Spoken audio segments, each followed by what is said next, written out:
સમાસાવલી road પર આવેલ Siddharth annex 4 માં ટ્રિગ્નો પિઝા રેસ્ટોરન્ટમાં આગની ઘટના બનવા પામી હતી, જે મામલે ચીફ ફાયર અધિકારીનું નિવેદન સામે આવ્યું છે। ચીફ ફાયર અધિકારીનું નિવેદન પિઝાના ઓવનમાં સ્પાર્ક થયો હોવાનું અનુમાન લગાવવામાં આવી રહ્યું છે। સવારે 8 વાગે આગ લાગી હોવાનું અનુમાન છે। હોટલના માલિક સ્પાર્ક ટુડે ન્યૂઝનો લોગો જોઈને ભાગ્યા હતા। અગાઉ પણ ફાયર નોટિસ પાઠવવામાં આવી હતી। કોઈપણ પ્રકારના ફાયરના સાધનો જોવા મળ્યા ન હતા। અગાઉ પણ નોટિસ ફટકારી છે। નોટિસ આપ્યા બાદ જવાબ માટે સમય આપવામાં આવે છે। ફાયરની સાથે નાગરિકોની પણ જવાબદારી વિભાગ નક્કી કરી રહ્યું છે। જે ઘટના બની, જો એ દિવસના સમયે બની હોત તો પરિસ્થિતિ વિકટ થઈ હોત।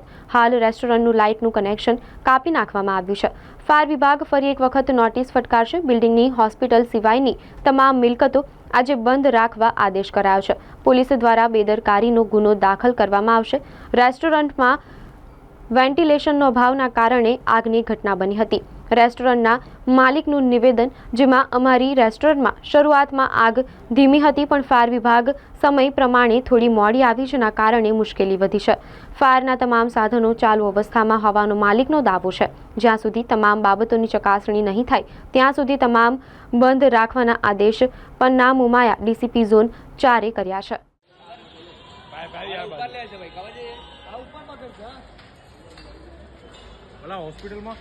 હોસ્પિટલમાં કોઈ છે નહીં, ખબર નહીં। ભરતભાઈને કીધું નહીં, કોઈ નથી લઈ જવાનું હોય। ભરતભાઈ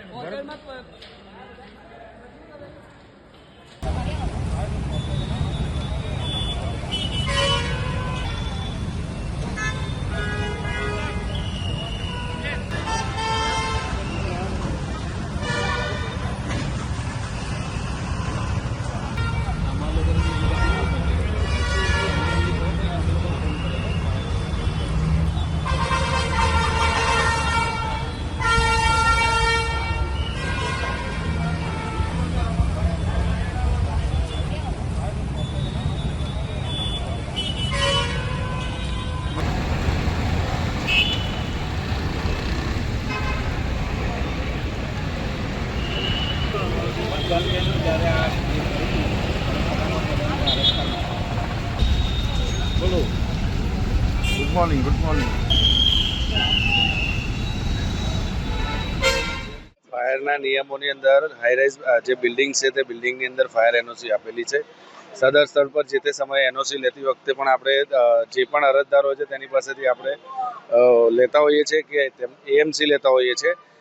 જે એએમસી લેવાના કારણે કે જે પણ જગ્યાએ ફાયર ડિપાર્ટમેન્ટ દરેક જગ્યાએ દરેક બિલ્ડિંગની અંદર 24 કલાક સ્ટેન્ડ બાય નહીં રહી શકતું, તો તે જગ્યાએ તે લોકોને પોતે જ કાર્યવાહી કરવાની હોય છે। ત્યાંના જે પણ સિસ્ટમ જેને ઇન્સ્ટોલ કરી હોય છે તે લોકો સિસ્ટમ્સને મેન્ટેનન્સ કરતા હોય છે।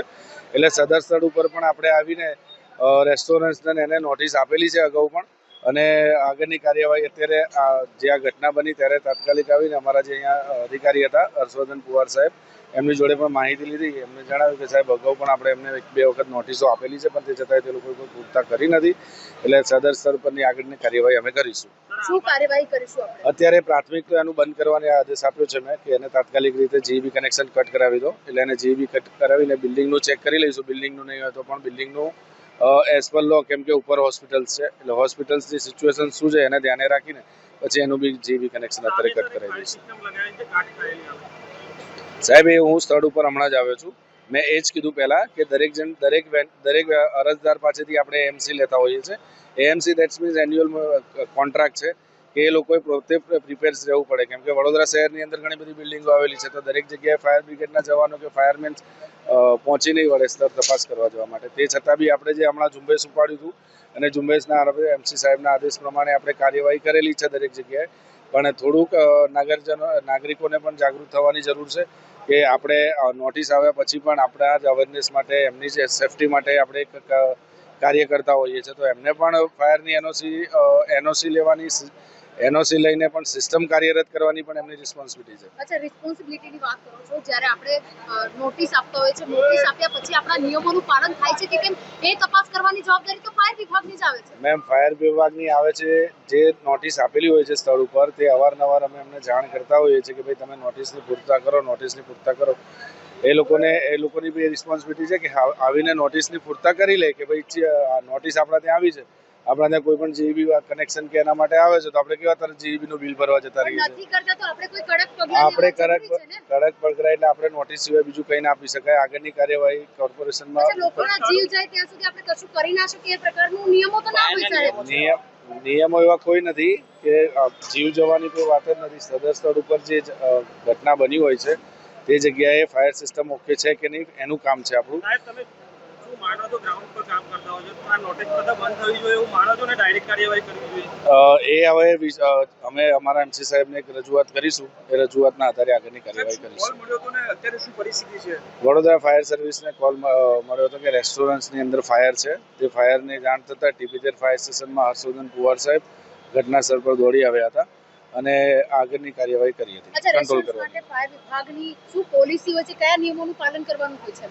એ જ બેન એટલે તો નોટિસ આપેલી છે કે એમને શું નિયમોનું પાલન કરવું તેની નોટિસની અંદર પૂરતા કરેલી હોય છે. Depend of premises. એટલે એ પ્રિમાઇસીસને જે પણ અધિકારી સ્થળ તપાસ કરવા આવ્યા હશે તેમને તપાસ કરી હશે અને જે નિયમો જે સિસ્ટમ્સની જરૂર હશે. બિલ્ડિંગની એનઓસી છે પણ તે છતાં બી રેસ્ટોરન્ટ્સના કાર્પેટ એરિયા અલગ હોય છે. રેસ્ટોરન્ટ જે જગ્યાએ રેસ્ટોરન્ટ ઓપન કર્યું હોય કે હોટલ ઓપન કર્યું હોય તો તે જગ્યાએ બી આપણે તપાસ કરીએ છીએ. તપાસ કરતા જો એની પાસે એનઓસી ના મળે તો આપણા તરફથી નોટિસ આપવામાં આવે છે. અચ્છા, આપણે આજે નોટિસ આપી પૂછતાછ કરવાની હોય છે કે અમને નોટિસ મળી છે, તમામ જે રિવર્ટ આપવાના હોય છે, જો એ ના આપે તો ફાયર વિભાગ એ જે તે અરજદારો એમના પર કાર્યવાહી શું કરતી હોય છે? મુદત આપવામાં આવે છે. ઘણી જગ્યાએ એવું બની શકે છે કે અમુક કન્ડિશન્સમાં એ લોકો સિસ્ટમ એક્ટિવ નહીં કરાવી શકતા. દેટ મીન્સ કે સમય લાગતો હોય છે. તો એ સમયની આપણે એમને મુદત પણ આપીએ છીએ. 15 દિવસ 20 દિવસ એવી અવારનવાર મુદત આવતા હોઈએ છીએ.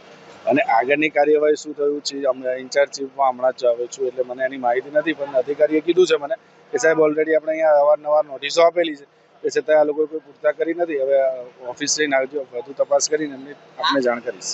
આ જે આગનો બનાવ છે ફાયર વિભાગ દ્વારા ઉદાહરણ બની રહ્યો?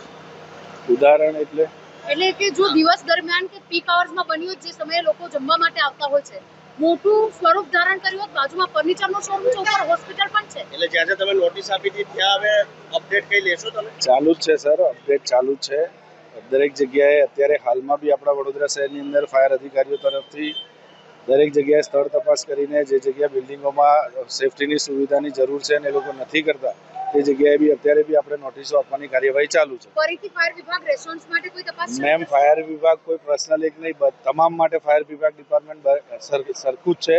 કોઈ પણ પ્રિમાઇસીસ હોય, કોઈ પણ જગ્યા હોય, ફાયર વિભાગે જ્યારથી પણ વડોદરા ફાયર સર્વિસને કામગીરીમાં અમારા અગાઉ પણ અધિકારી હતા, ચીફ ફાયર ઓફિસર હતા, તેમનું ઝુંબેશ પણ એક જ હતું અને મારું ઝુંબેશ પણ એક જ છે કે વડોદરા શહેરજનોને નુકસાન ના થાય અને કોઈ જાનહાની એવી ઘટના ના બને તે કામગીરી હોય છે. એટલે જ આપણા ઘટના સ્થળથી જે પણ અત્યારે આવ્યા જે સિચ્યુએશન્સ બની, આની અગાઉ પણ આઈપીસીએલની અંદર આનાથી મોટી સિચ્યુએશન્સ હતી તો પણ એ વડોદરા ફાયર સર્વિસે કંટ્રોલ કરી. એટલે દરેક જગ્યાએ વડોદરા ફાયર સર્વિસની બેસ્ટ એ હોય છે કે સૌથી પહેલાં ત્યાં કોઈ પણ પ્રકારની જાનહાનિ ના થાય ને કોઈ નુકસાન કોઈને પણ કોઈ વ્યક્તિને પણ પર્ટિક્યુલર કોઈ નુકસાન ના થાય તેની પહેલા ધ્યાન રાખવામાં આવતું બિલકુલ. હોય છે. નિકુંજભાઈ, અંતિમ સવાલ કે જે રીતે ફાયર વિભાગની સારી કામગીરીની આપ વાત કરી રહ્યા છો, બેસ્ટ આપવાની વાત કરો છો, ત્યારે નોટિસો આપતા હોઈએ છે કે જે નિયમો છે તેના પાલન માટે ફાયર વિભાગે હવે કોઈ ઉદાહરણ બેસાડવું પડશે એવું આપને લાગે છે? એમ આમાં કોઈ ઉદાહરણ ના હોય. જે સિસ્ટમથી ચાલતું હોય, જે પ્રમાણેની નોટિસ આપવામાં આવતી હોય, જે પ્રમાણેનું કાર્યવાહી કરવાની હોય તે ફાયર ડિપાર્ટમેન્ટ કરે છે. કડક પગલાંની જરૂરિયાત હવે લાગે છે? હવે નહીં, પહેલેથી કડક જ છે મેમ. દરેક જગ્યાએ ફાયર ડિપાર્ટમેન્ટે નોટિસો દરેક જગ્યાએ આપેલી છે અને દરેક જગ્યાએ કામગીરી કરેલી જ છે. આપ એવું માનો છો કે આ જે રેસ્ટોરન્ટના માલિક છે તેની સામે હવે પોલીસે પણ કડક કાર્યવાહી કરવી જોઈએ? એ અમે વિષય છે, ચર્ચાનો વિષય છે. અમારા અહીંયા જે ઓફિસર સાહેબ આવ્યા છે તેમની સાથે પણ ચર્ચા કરીને આપને જણાવીશું. સવારના કંટ્રોલની વર્દીના આધારે ખબર પડી કે આગ લાગેલી છે. તાત્કાલિક આપણે ફાયર બ્રિગેડને અને અહીંયા ટ્રાફિક ન થાય એના માટે પોલીસ બંદોબસ્ત જાપ્તો રાખવામાં આવ્યો છે અને હાલ કોઈ જાનહાનિ થયેલ નથી. જે પણ હોસ્પિટલમાં હતા, એક પેશન્ટ હતા જેમનું સિરિયસ હતા, એમને તાત્કાલિક બીજી હોસ્પિટલમાં ખસેડવામાં આવેલા છે અને હાલ એફએસએલને જાણ કરવામાં આવી છે. એફએસએલની આગળ તપાસ કરવામાં આવશે. પોલીસ કાર્યવાહીમાં શેના લીધે આગ લાગી છે, આની પાસે ફાયર સેફ્ટીના ઇક્વિપમેન્ટ હતા કે કેમ, એ તમામ વસ્તુ જાણવામાં આવશે. આ કોની માલિકીનું છે એ પણ જાણવામાં આવશે અને આગળની કાર્યવાહી કરવામાં આવશે. માલિક વિરુદ્ધ ગુનો નોંધવામાં આવશે? જી. કયા એક્ટ હેઠળ કયો ગુનો નોંધાઈ શકે છે? આનામાં બેદરકારી. જી. બેદરકારી મેડમ બિલકુલ હતી નહીં. આ બધું કોઈ પણ વસ્તુ કોઈ પણ માણસ હોય ઓનર હોય એ કોઈ દિવસ બેદરકારી કરે ને બધું પ્રોપર જ હોય. હવે કુદરતી હવે અમને બી ખબર નથી કે કેવી રીતે આગ લાગી. અમારું પ્રોપર અમારા રજીસ્ટર પણ બનાવેલા હોય છે કે જ્યારે અમે બહાર અહીંયા નીકળીએ તો પ્રોપર બધું બંધ કરીને જઈએ છીએ. ખાલી કશું ચાલુ હતું રહી ગયું હતું અંદર જેના લીધે આગ હવે અમે કશું ચાલુ તો નહીં રહી ગયું, પણ હવે શોર્ટ સર્કિટ કઈ રીતે થાય તો અમને પણ આઈડિયા નથી. અચ્છા અંદરથી વેન્ટિલેશનની જગ્યા નહોતી એવું ફાયર ના ના ના ના ના ના ફાયર પાછળ બી વેન્ટિલેશનનો ભાગ કાઢેલો છે, આગળ બી છે, અને કોઈ પણ રેસ્ટોરન્ટ જોજો અમારે બંને બાજુ ઉપર છે, આગળથી પણ નીકળાય પાછળથી પણ નીકળાય અને અહીંયાથી અને પાછળ પણ અમારે હવા અવર માટે બધું ખુલ્લું જ છે બેન. અને આ લોકો અમારું બધું પ્રોપર કરતી એ લોકો પણ સર્ચ કરી ગયા છે. અગાઉ પણ આપણે નોટિસ આપી હતી ફાયર વિભાગ ના ના અમારે નોટિસ નથી આપી, પણ અમારા જે નાના મોટા કંઈક ઇસ્યુ હોય બધું અમને તો જેટલી ખબર પડે એટલું તો અમે ઊભું કરી દીધું હોય, પણ અમને કદાચ ફાયર વિભાગે જે અમને સૂચના આપી એ પ્રમાણે અમે બધું પ્રોપર કરેલું તો છે. ફાયર વિભાગ કે છે અગાઉ નોટિસ આપી હવે હતી એ તો બેન હવે આ તમને તો ખબર છે કે હવે આ વસ્તુમાં તો કોઈ પણ ધારો કે તમારે હોય મારે હોય કોઈ પણ આવો ઇસ્યુ થાય એટલે એ લોકોનું તો કંઈક આ કંઈ પ્રોબ્લેમ છે તો કોઈ કાઢવાના જ છે. બરાબર છે, મારું હોય કે તમારું ઘરનું હોય કે બહારનું, હેરાન કરી રહ્યા છે એ હું એવું ના કહી શકું બેન, એ એમનું મંતવ્ય છે. હું કોઈને આપણે તો શું ધાર્મિક માણસ, આપણે કોઈને એવું હું બ્લેમ નહીં કરી શકતો કે અમને આવું. અચ્છા આપ માલિક છો, આપનો જે સ્ટોર છે, દિવસ દરમિયાન જો આ પ્રકારની ઘટના બની હોય તો કેટલી મોટી દિવસે હોત તો આ પ્રોબ્લેમ થાત નહીં. દિવસે સામાન્ય નાનું જ હતું, આમ આયા ને ત્યારે ધુમાડા લઈ, બાકી નાની જ જે અમે પહોંચ્યા પ્રોપર તો સામાન્ય પણ કદાચ આટલું લેટ પડ્યા ત્યાંથી. હવે એ હું કહી શકું, પણ અમે નહીં, અમને જો કોલ આવ્યો ફટાફટ અમારી રેસ્ટોરન્ટ 10 વાગ્યા પછી ઓપન થાય છે. ફાયર વિભાગનું એવું કેવું છે કે એના જે ફાયરના સાધનો છે તે બંધ હાલતમાં છે. હોય જ નહીં, અમારું એક્ટિવ જ હોય ને અમારું તો 1 વર્ષ ને 3 મહિના જેવું થઈ ગયું. જ્યારે કે આ બહુ જ આગ નાની છે તો તમે આગ નાની બધું નહીં બંધ હોય બેન, નાની કે એવું નથી, અંદર બંધ હતું. અમે આઈને જોયું તારે અમે ચેક કર્યું તો ધુમાડા તો ખબર નથી તમે પડી. કહ્યું કે ધુમાડા હતા ઓછું એટલે એવું હા એટલે પણ ઓછું હતું તો તમે જાતે હા કરીને હા બેન ટ્રાય તો, પણ અમને અંદર દેખાતું જ નતું બેન, અમે કઈ રીતે કરી શકીએ. એટલે તમે નાની છે એવું કેવી રીતે નાની એટલે બેન સામાન્ય અંદર દીવા જેવું પ્રગટેલું હોય તો આપણને એવું ખબર પડે, એટલે હું એવું નહીં. દીવા જેવું જો પ્રગટેલું હોય તો તમે જાતે ઓલવી નહીં એવું નહીં, અરે પણ બેન અંદરથી વરાળ જ આવતી હતી, એવું નહીં કહી શકું. સાધનો ચાલતા હતા બધું જ અમારું પ્રોપર છે. કેમ નહીં લાગે? અરે બેન આયા તા તો બધું એકદમ અંદર ઘૂસતા હતા, પછી કંઈક એવું થઈ ગયું તો અમને પણ સેફટી માટે અમે પણ અંદર એકદમ ના જઈએ કે ને એના ફાયર બ્રિગેડ વાળા ફટાફટ બોલાવીને એમને એક્શન લીધી. બરાબર છે, એટલે તમે કેટલા વાગે ફાયરને કોલ કર્યો હતો? એ તો મારા સન બધું હેન્ડલ કરે છે એટલે એને ખબર છે બેન. બરાબર છે, એટલે મારાથી જેટલું મને ખબર છે એટલું તમે કહી. પંકજ પટેલ. પંકજ પટેલ. બંસલ મોલ છે, એમાં ટેકનો પિઝા કરીને જે રેસ્ટોરન્ટ છે એમાં આગ લાગવાના મેસેજ મળતા પોલીસ તાત્કાલિક પહોંચી ગઈ હતી, ફાયરની ટીમ પણ પહોંચી ગઈ છે. આગ હાલમાં કાબૂમાં છે.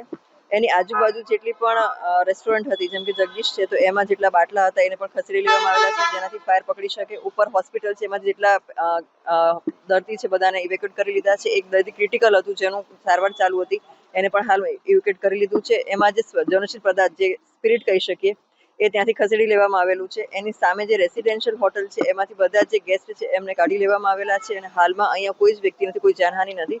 ફાયર કાબૂમાં છે. FSLની ટીમ બોલાવવામાં આવેલી છે અને એના પર આગળ તપાસ કરવામાં આવશે કે કયા કારણથી અહીંયા આગ લાગવામાં આવેલી છે.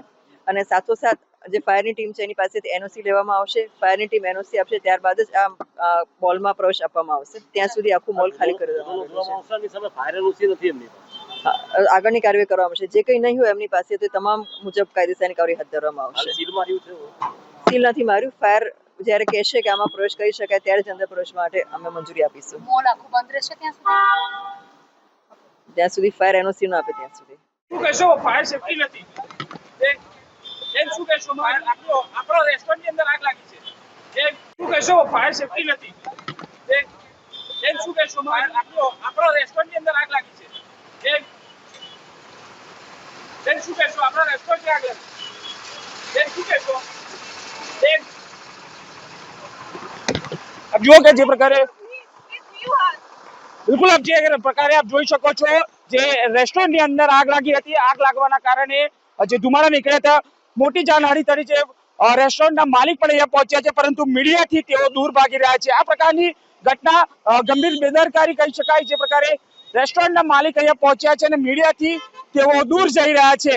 આ પ્રકારે જે પિઝાની રેસ્ટોરન્ટની અંદર જે આગ લાગી હતી ને આગ લાગવાના કારણે ફાયર વિભાગે તો અત્યારે હાલ આગ પર કાબુ મેળવી લીધો છે પરંતુ ચોક્કસથી કહી શકાય કે જે પ્રકારે આપ જુઓ કે માલિક અહીંયા પહોંચ્યા છે, રેસ્ટોરન્ટના ઓનર પહોંચ્યા છે પરંતુ તેઓ મીડિયાથી દૂર ભાગી રહ્યા છે. ત્યારે હવે સૌથી મોટો પ્રશ્ન છે કે ફાયર વિભાગ કયા પ્રકારની કાર્યવાહી કરે છે.